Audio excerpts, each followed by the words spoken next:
I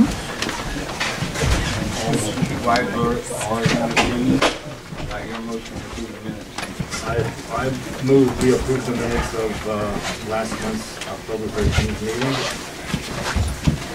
I second. Motion moved second. All in favor, aye. Aye. Opposed? Secretary first.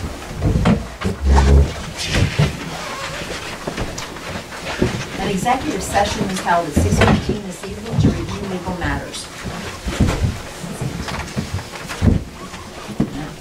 Okay, I just like to make a statement here. We are considering adopting the procedures on public comment.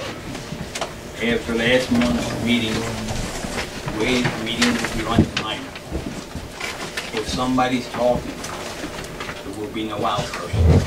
Nobody's going to jump in. According to Sunshine Law, I called up State Association today.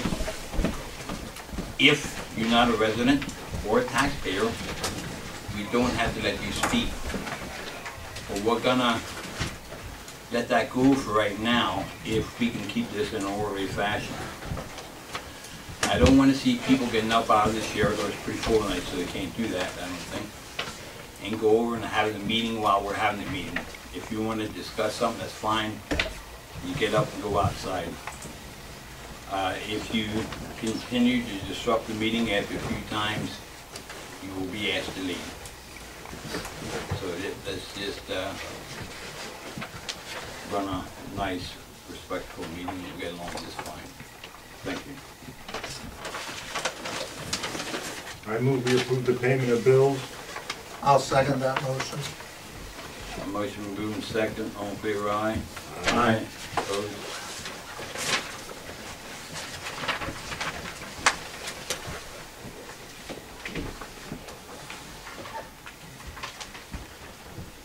Just so you know, we do allow for public comment. Anyone want to sign the checks again? Yeah, we'll sign those. Okay.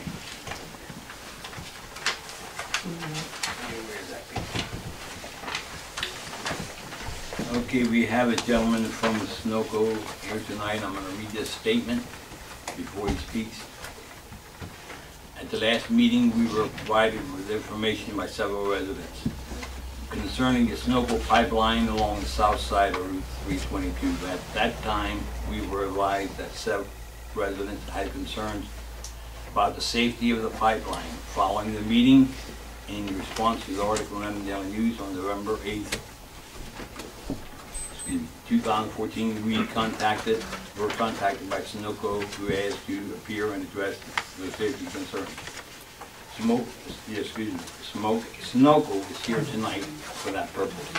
With that said, there's a legal proceedings currently pending involving the pipeline, namely a zoning appeal, which will be heard by West Cornwall Township Zoning Hearing Board. West Cornwall Township did not approve the building or the zoning permits, which are the subject of the legal matter. Those permits were issued by the Lebanon County Planning Department. West Cornwall Township is not a party to the legal proceedings. On the advice of our solicitor, we do not intend to discuss that legal proceeding. We have permitted Sunoco to come here tonight so we can listen to what steps they are taking to make sure the pipeline is safe. Again, Sunoco is here to provide us with information regarding the steps and procedures which are or will be taken to make sure the pipeline is safe. When Sunoco is finished with its presentation, we will be moving on with the balance of our agenda. We will not be discussing the pending legal proceedings or debating the issue.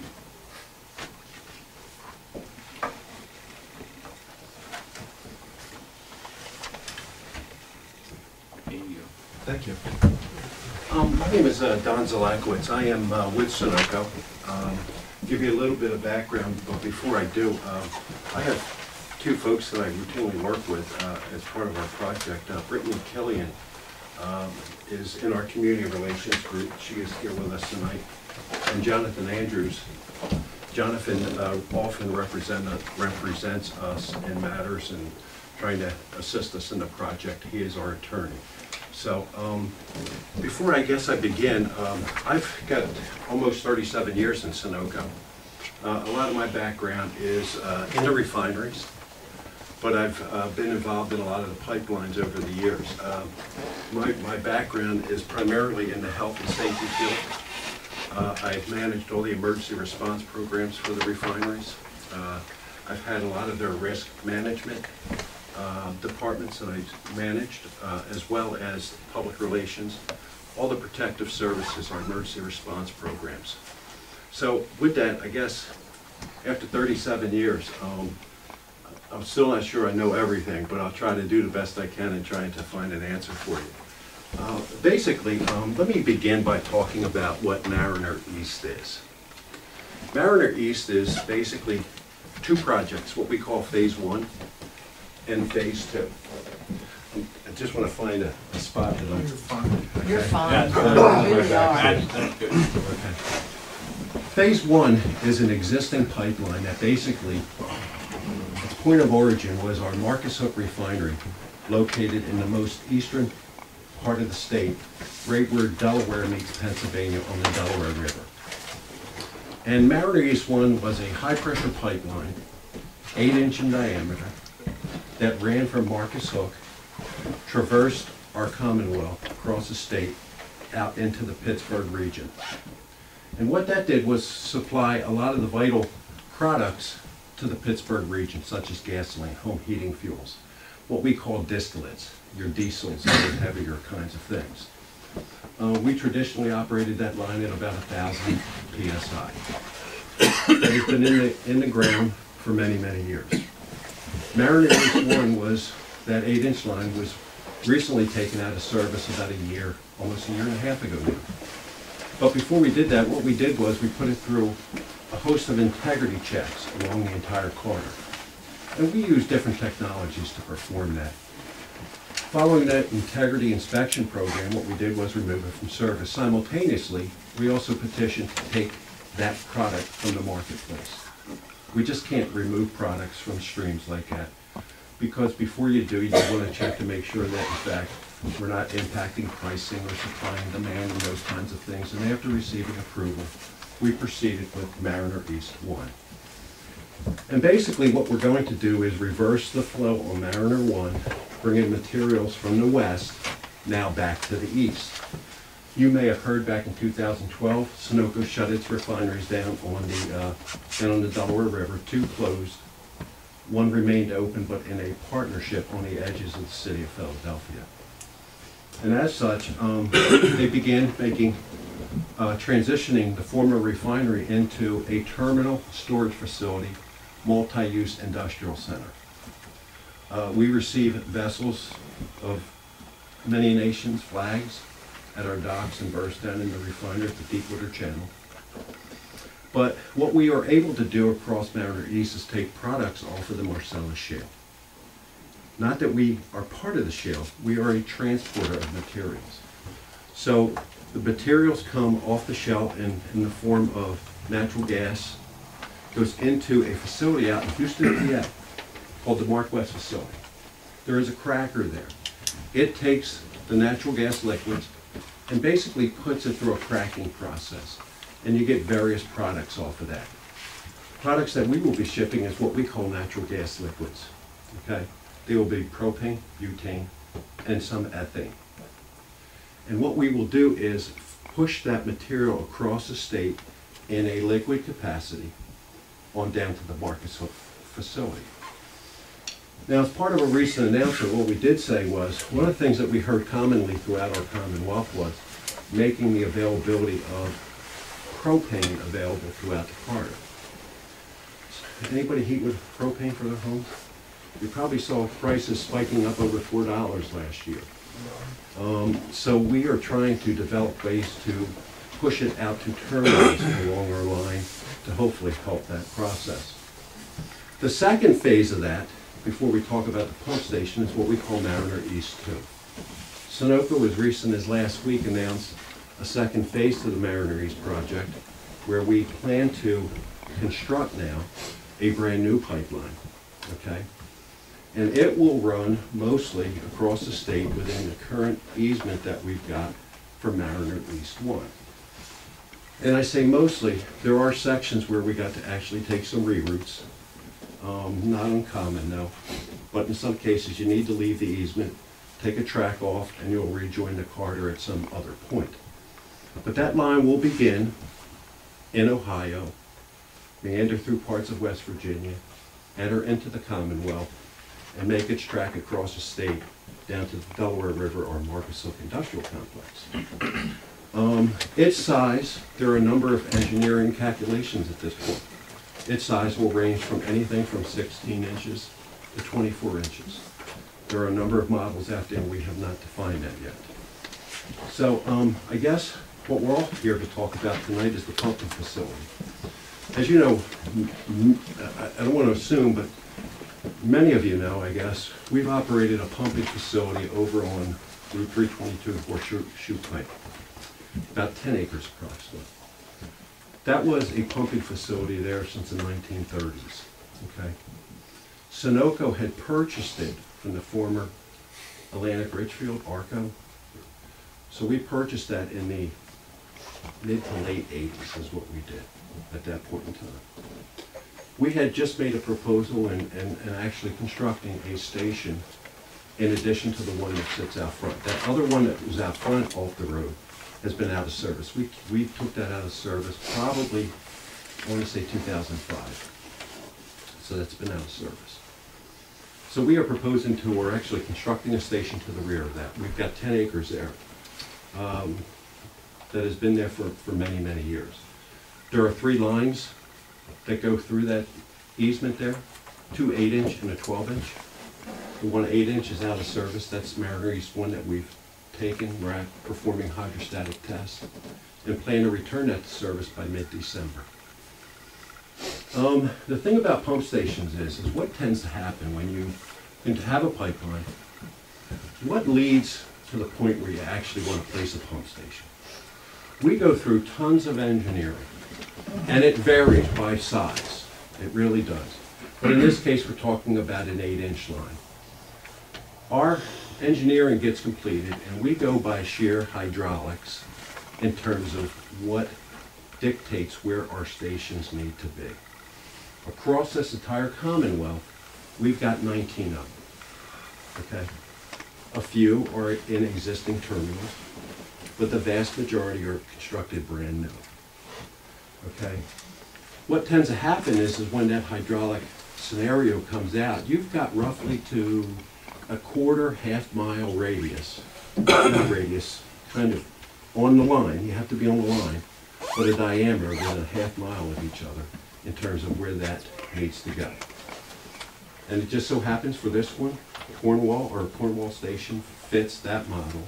We've had existing infrastructure there, and it made sense for us to put it there. So what goes into a station? I brought a drawing, but it's going to be very difficult. So if you all don't mind me, I could always let you see it afterwards. I'll speak to what's there, if that's okay. Basically, what goes into a pump station? Well, the first thing you see that it's got to be situated on our line.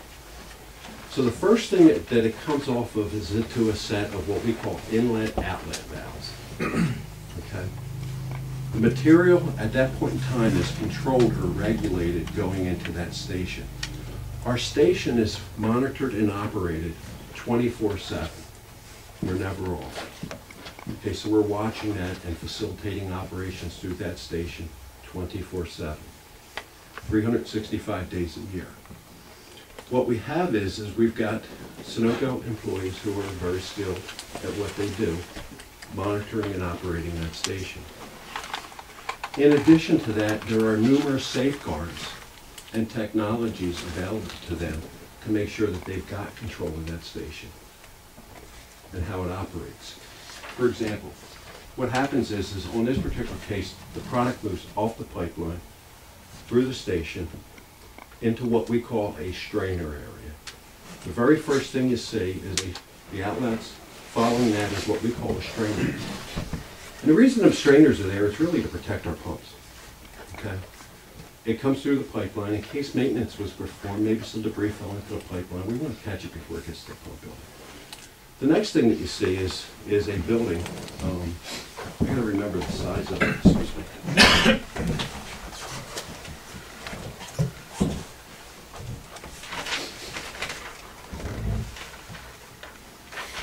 The next thing you see is a pump building that actually encloses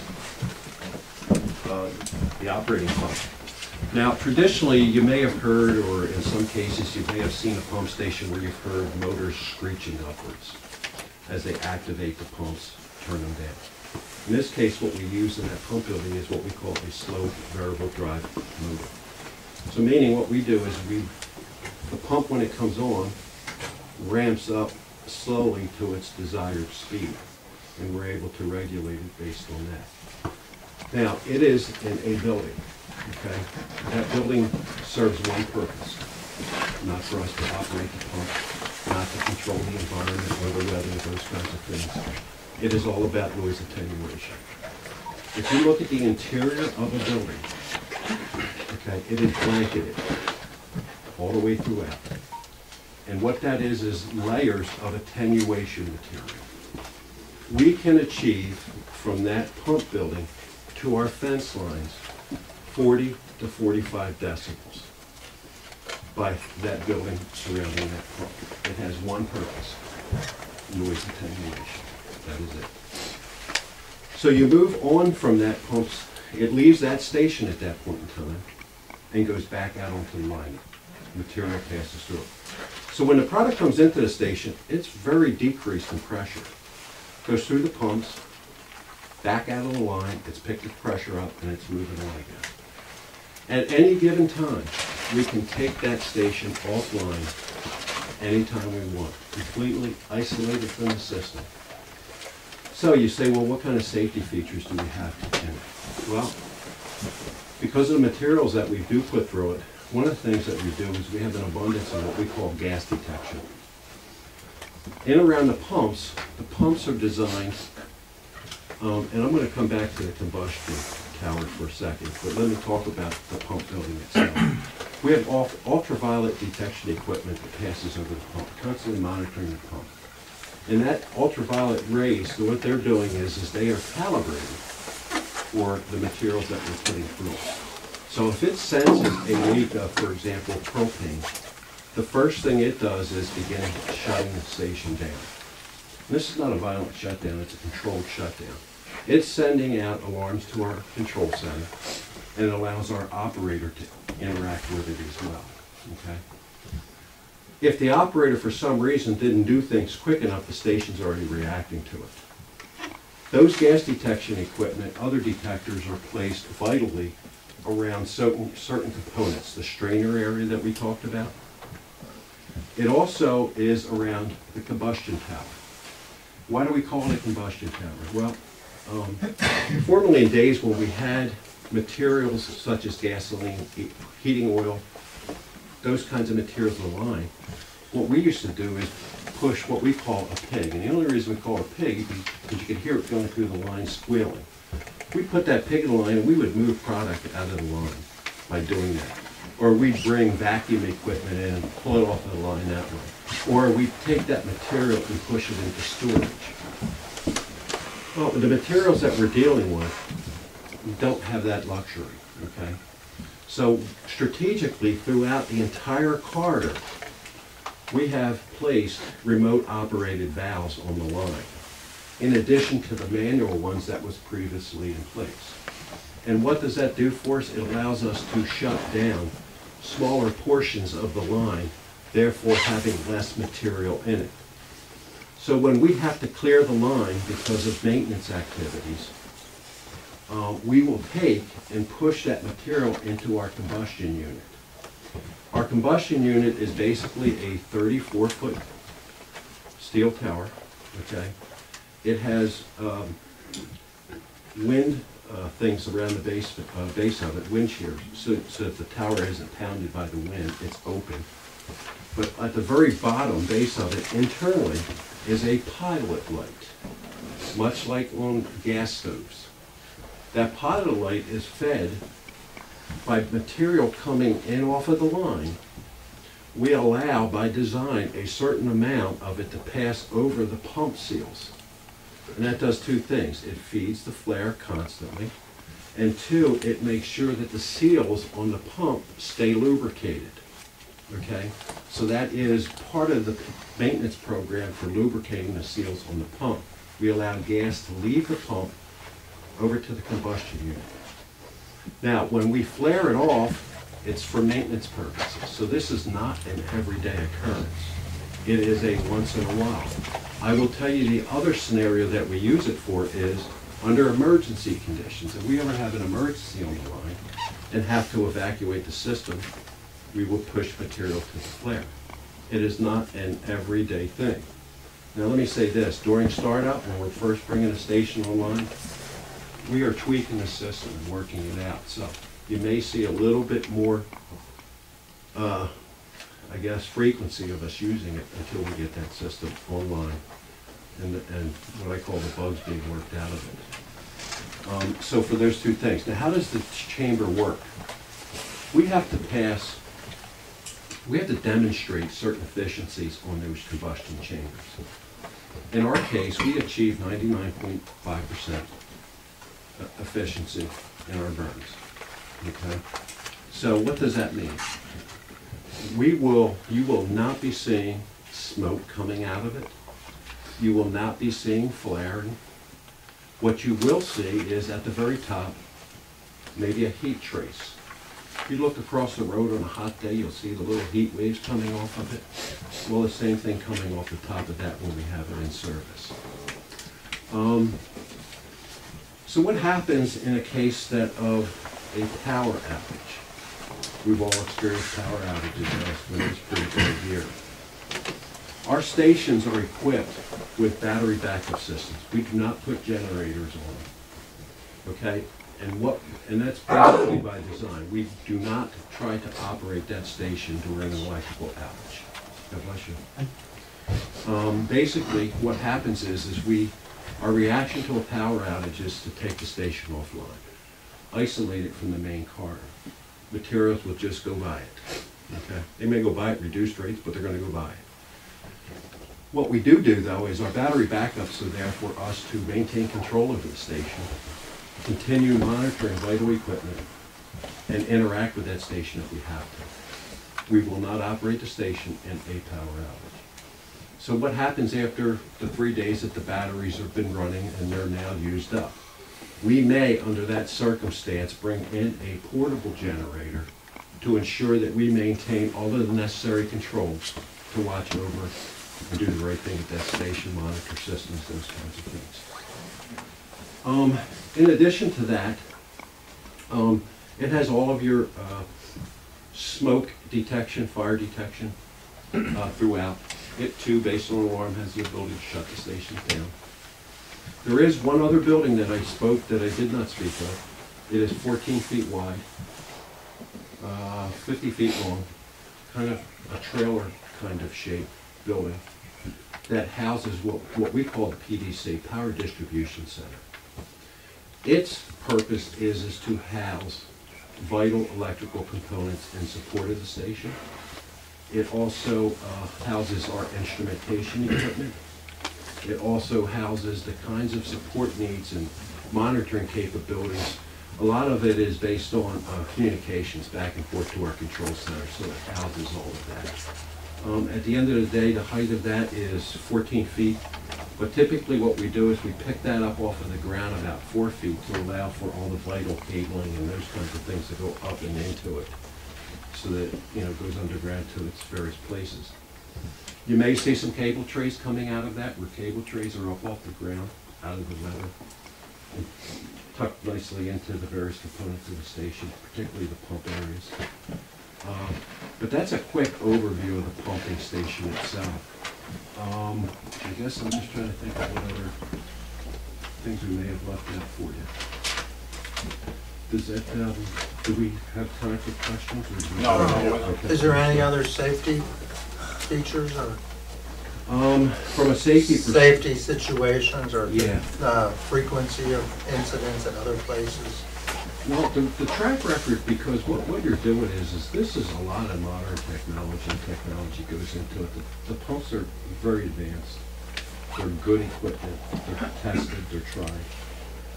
This particular station that we're putting in, all of them are under construction right now, with exception to about 4.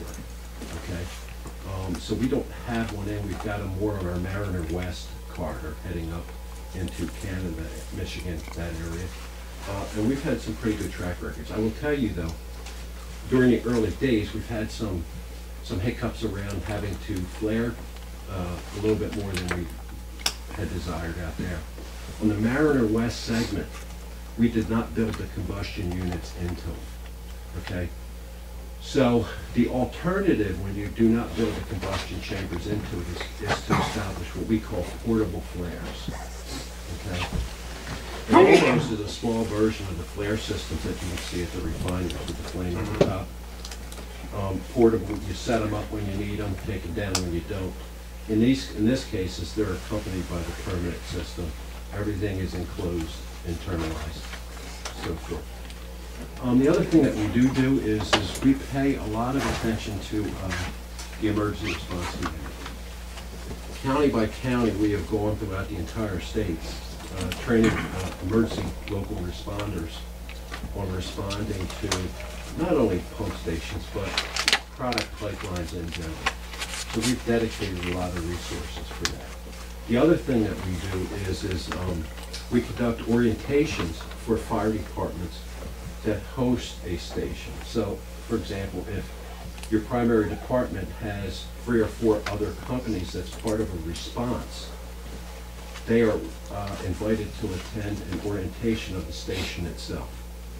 So firefighters can get to see the equipment up hand, up close, touch it. We can go over each piece of equipment with them, all the components associated with it, how to interact if there's an emergency, and so forth. So, you know, we do a lot in that regards.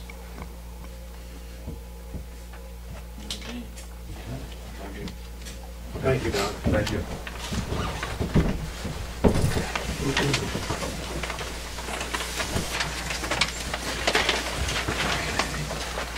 Police report. I'm Officer Beard of the Cornwall Borough Police Department. Last month, there was training, and myself and the chief went to Sovereign Citizens, which is a training session for labeled as anti-government.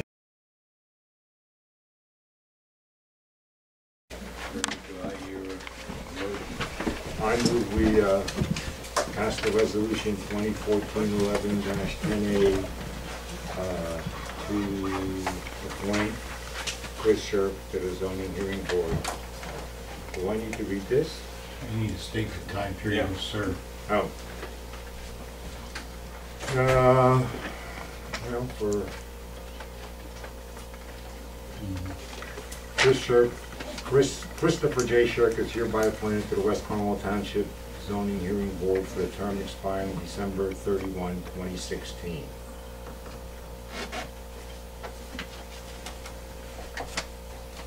I'll second that motion. Motion moved and second, all in favor, aye. Aye.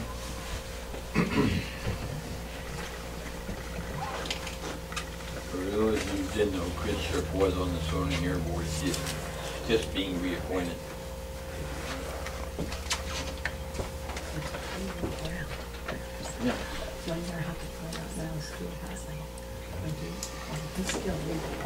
Yeah. Yeah, you know. The date he was actually appointed. I was on talk to him. Yeah. Did he give you his phone number? Yeah, I gave it to you that day. Yes, you did. I didn't know the 2 cell phone. Yeah. So we can sign checks? Yeah, I'd like to, if we table these items. Yes. That's part of Tony's. Yeah, we're gonna Yeah. sign checks. Yeah, payroll the other week, so I had put the table checks too, so that you can sign them or information. I hope it can remain the same. Like tonight's meeting was a very cordial meeting.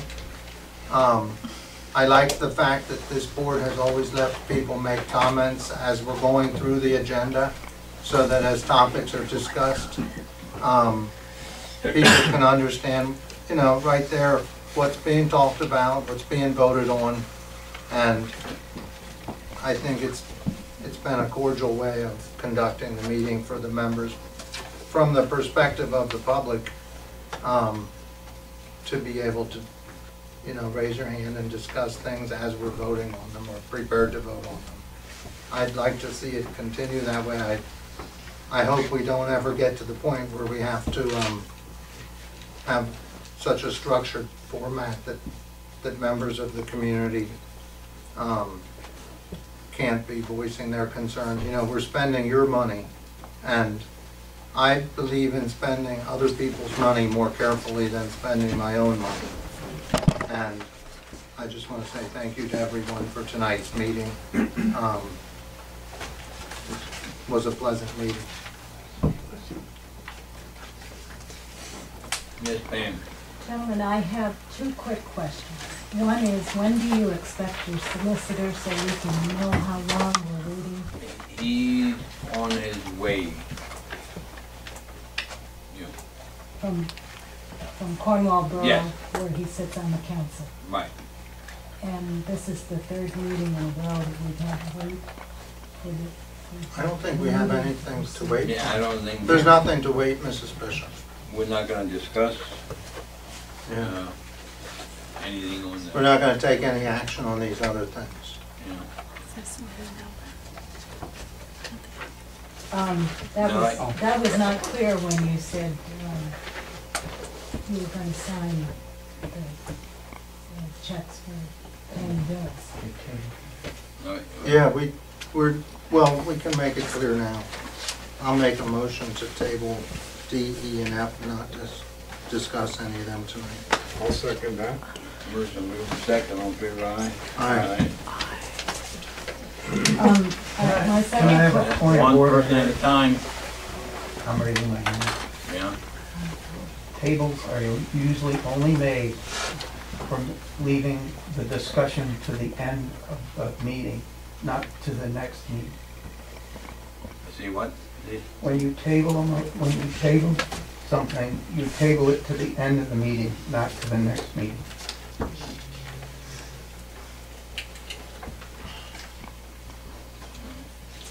Thank you.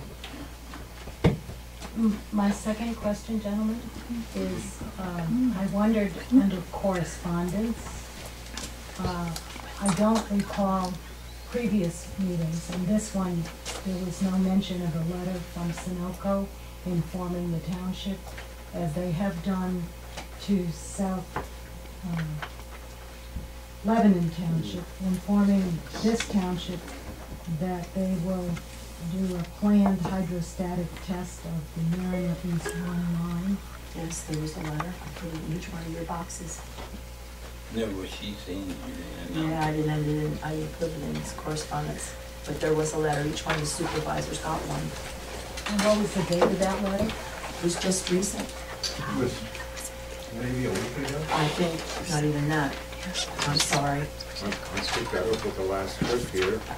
I know, I read it. Yeah, it was just done, because that's one of the reasons why I called you. Yes. And when will the testing be done? Should I go back and get the letter? No.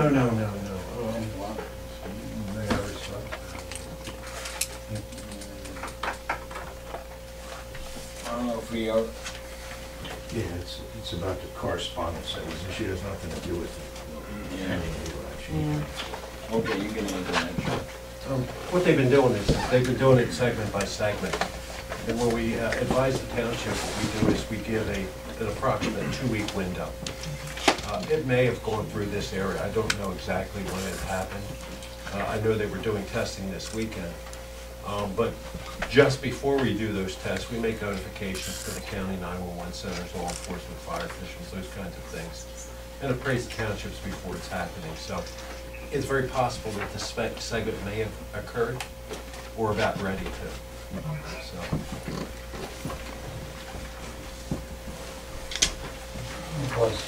Can I comment on that? Yes, Harry. Harry O'Carroll, Quentin. Was Cornwall? There was an article in the paper last week that they were gonna do it. I read about it in the paper last week. There was an article in the newspaper last week that South Lebanon Township manager announced that they had received a letter from Sunoco. No, this was a different article. In fairness, though, to the township, in this particular case, we don't do them necessarily one by one by one. I mean, we'll take certain segments and do it, move to another segment and do it. So it's conceivable some of that may have been a little different. We just tabled these back.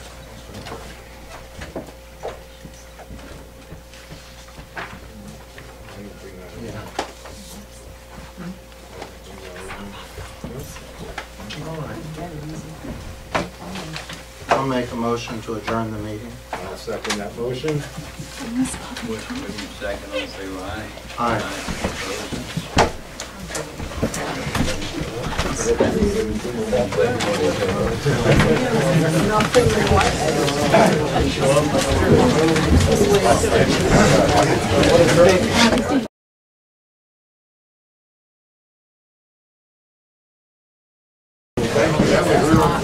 What's that all about?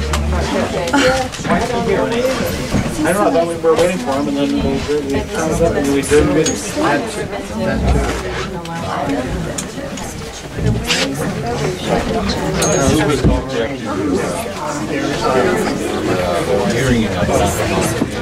Tomorrow's better than today. I'm doing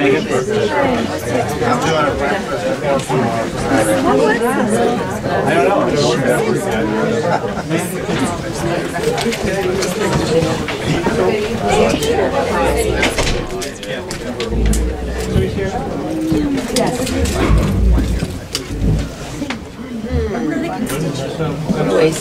Yeah, that's what we're at. Come tell me what happened. That's so good. Now we know what we're up against. Yeah. Oh, unbelievable.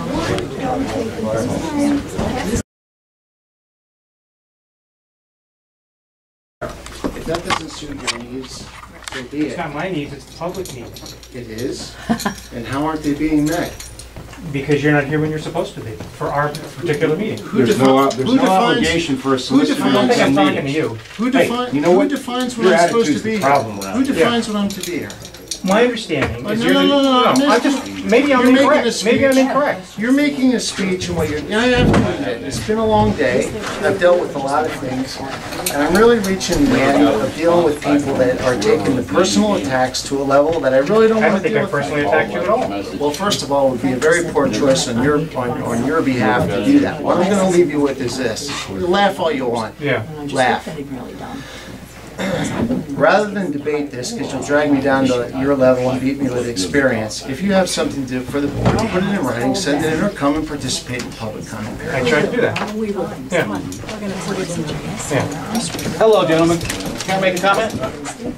Who are you? My name is Michael Schroeder. I live in Annville Township. I'm not a taxpaying resident of West Cornwall Township. On your voice down. Yes. On your voice down. Oh, it's calm. I just speak loudly. I'm hard of hearing, so I speak loudly. You are here. Did you know Fox TV was here? May I make a comment? No, go ahead.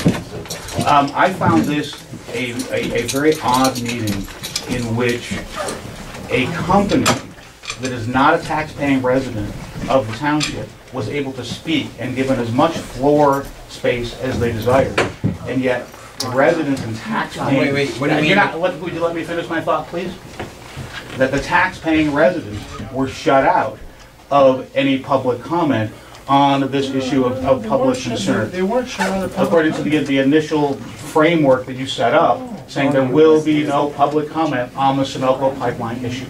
Right, that I did say. Yeah.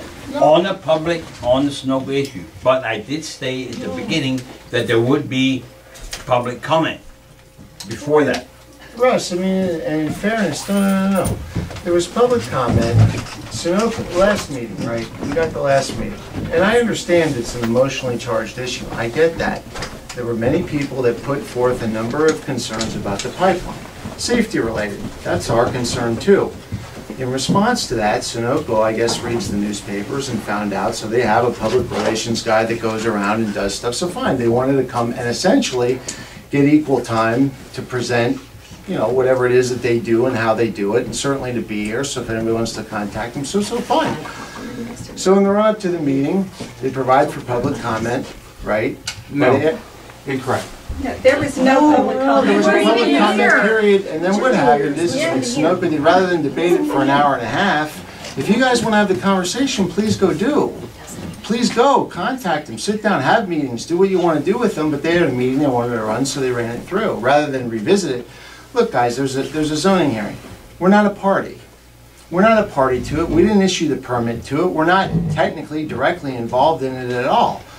I understand it's your burning issue, and if you're here from North Anvil, Anvil, you know, I understand that that's why you're here, but that's not why they're here exclusively. They're here to conduct all the other business that needs to be conducted. So, rather than belabor that and have that become the focus of the meeting for the next 2 or 3 hours, if you want a selected forum on that, you should have it. I'd encourage you to do it.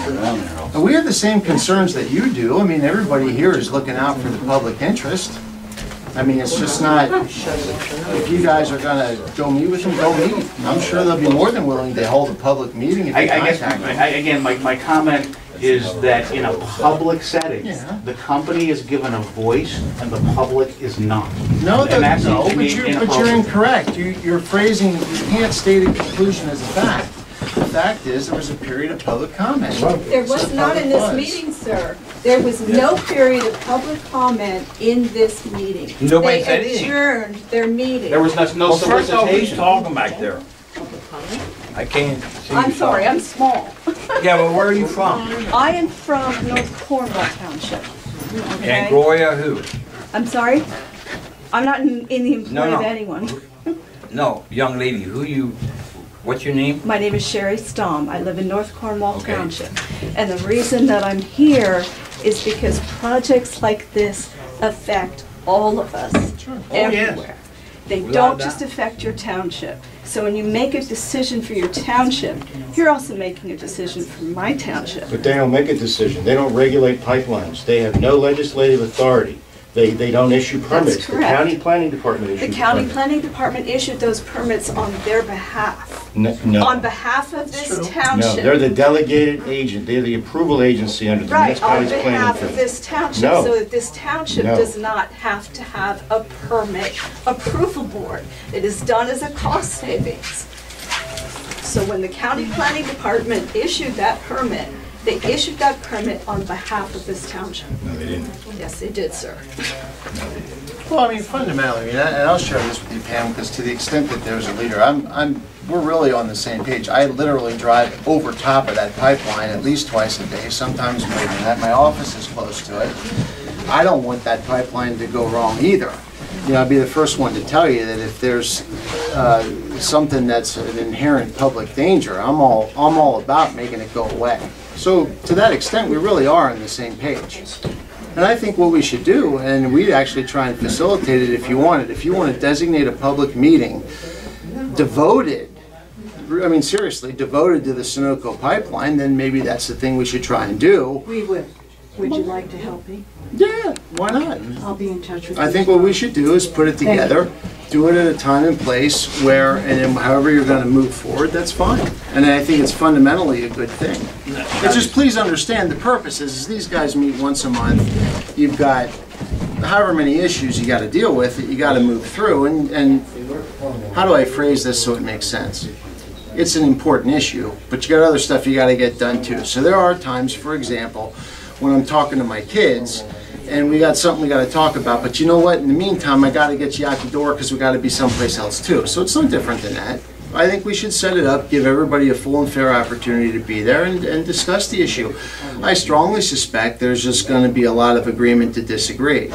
I mean, the science will be the science, and some people will be opposed just because they're opposed. I mean, you know, it's just, it seems that way with just about any land use thing, but, you know, and I don't know. Personally, by the way, I think that this is going to be Public Utility Commission regulated, and that's where the regulation is going to stem from. I mean, if petroleum products aren't a public utility, I honestly, I don't know what is. Water, air. But, you know. But I mean, it's just a I'm question not who... going to address most of what you said, but I do appreciate your willingness to work with me for a public meeting. However, that's not the main issue here. The main issue here is our elected officials tonight did not allow the public to speak, and that is a requirement for them at a public meeting. And I'll have to agree, well, let me put this. And I'll I'm have not to- going to say any more because Well, we no. don't need to discuss this. I would We agree. are not arguing about it. No, I would agree. I am stating a fact. Well, maybe, but what I'm saying is that I at least looked at the agenda, and I know there was a period of public comment to be had early. I suspect what happened is the chairman called for the comment and nobody said anything. You know you weren't here, so that's actually not what happened. I said I assumed. I said I assumed, and I'll be the first one to acknowledge. Well, I wasn't luckily, here. we have this on tape. so Well, we have it on tape too, because I did We will call go for, back I and said look we at the do record. allow for public comment. And right after that, I went into, I want to read a statement that I was given, and it said, will we not be discussing the pending legal issues, proceedings, or debating the issue? And I guess that was in regard to, since this is in the appeal You also process. said we could not ask any questions. Right, and that's the letter I was given. Yes. By whom? So in other words, you as the elected official them. and the chairman of By the Sunoco? Board of Supervisors. No. You have directed us, who are sitting here at this meeting, this public meeting tonight, to not discuss with you, our public officials, a matter of public importance. That's what you have done. No, Whether this- you this- realize that or no. not, whether you intended it or not, that is the way we who sat here listening to it Legal interpreted. proceedings are pending. We are not here talking about legal proceedings. We are talking No, about but an that's the issue of reason, importance to that's the the reason I township. was told we were not allowed to Well, discuss this. let me ask you too, Pam, since you're here, I mean, really fundamentally, at the end of the day, what is it in terms of desired action? Desired action, what is it that you would want the Board of Supervisors to do in terms of desired action? I think that you have read our pleadings, and that is pretty clear from our pleadings what we want. We Well, I want the haven't really process, we want the process to be respected that is set out in your zoning ordinance, which we told you about at the last two township meetings. And the process calls for a conditional use hearing by these elected officials. It was not held. That was part of the process that should have been held. And we have asked the zoning hearing board to order you to have a conditional use hearing so that the public can be heard and get notice and can be heard on the issues. Well, I understand, but I mean, that's the focus of you filed a lawsuit and you're one of the people. We were invited by the elected officials to file that lawsuit. They told us that was our only remedy. Well, I don't know what you were told you was your only remedy, it was told you were told that that's what you... Repeatedly at the last Sure. meeting. It was That- told that was our only remedy to appeal, so we have. Okay, well, but again, now that that entire matter is pending litigation, which of course, we really are not well served to debate publicly, but beyond that, so again, I come back to, if your desired relief is for us to do what the lawsuit calls for, that's making its way through the process, what else would you have them do tonight? Tonight, I would have had them hear public comment during the public comment period that you're required by law to have. And it was not allowed. You had the guy from Sunoco, Dan something, can't pronounce his last name. You allowed him to make a lengthy statement, and then at the end, he asked for questions, and you said you're not going to allow it. And I find that really odd in the fact that he's up there giving a statement, and we can't ask him a few technical questions about what's going to happen or how these things work, and maybe his explanation was a little fuzzy to us. We couldn't even ask him to expound on something. I find that really odd. And that means that our elected officials did not have the benefit of hearing the answers, the questions that we had and the answers that we would have heard from that gentleman. Now, yes, we can call him tomorrow. We can have a face-to-face with him if he would like that, but that does not allow the public officials our elected officials to hear their citizens' questions and comments But I think and the we- responses. I think the point is you had made your presentation at the last meeting and you had laid out what I believe are the facts that you don't like, and then certainly those That also has to do with the contained- procedural things. We're No, talking about the substantively- impact of the project on this township and this county. And substantively, a lot of that I think is contained in some of your pleadings. But look, if you set up the meeting, certainly I'll be happy to attend, whether it be in an official capacity or not. I'll come to it. And I Well, do maybe- very maybe- muuld appreciate that. Maybe she has a point there. Maybe I'd be willing to sit down and here goes. Let me read this what it said. It said on the vice of the solicitor, I was under the impression, maybe I took this, I don't know, you gave me this letter, Deb, or this here. Yes. Okay, I was under the impression that we could not, because it says we will not be discussing this pending legal. litigation. That's correct. Well, that's correct. So correct. that was correct the way I said it. But Don would have been willing to even talk to them out I know in the Don, parking but lot. that's not the letter I I got. know. Well, that's okay. I mean, here's the thing. I mean, set it. If you want to work together to set it up, I'll be happy to do that with you. We'll see what members of the board want to go, depending on when and where you schedule Well, and of what course they time. will be invited. Well, We'll I invite think them, but we'd have to. Absolutely. We would probably advertise it if well, there were more than two. if all three of us together, we have to. Well, why don't we have it here? Well, it's either that or we schedule it in the context This of. would be too small for the people who are interested in this issue. There's gonna be a hearing on the 11th of December. Did they set that? That would have been one of my questions. Yeah, but they probably During the want public to. They comment would period. probably Do you want know when the to zoning comment hearing before will the be? hearing. No, Well, the last that I heard is they were tentatively talking about doing something on December 11th, but I don't know beyond that. We don't have any, just so you understand, I mean, you enact the zoning ordinance and then you establish a zoning hearing board as an independent body to essentially interpret the zoning ordinance. So everything goes to them, and there are solicitors, Keith Kilgore, and the last I talked to Keith, I just asked him, I said, can you keep me advised as to when you're gonna have the hearing? And he said he didn't know, but he was looking at the 11th because apparently one of the guys was only available then. So, I don't know. Thank you for that. Because, Pam, I called into Bob Sense. See, I thought once the appeal was started, I thought they would put the brakes on everything. They would, pull the permits and stuff. But No. he, Apparently, they're going to defend the permits. yes, but I They thought haven't since told you- us otherwise. Ah, They have not told us Right, otherwise. because- I have had no conversation with the county. well, I did, I had several, and I thought once you guys did the appeal, I thought, oh, well, okay, at least we'll get the brakes on everything until the appeal process No. works through, but that's not the case. Thank you. I appreciate it. Okay. One, let me make one last. Yeah. Thank you.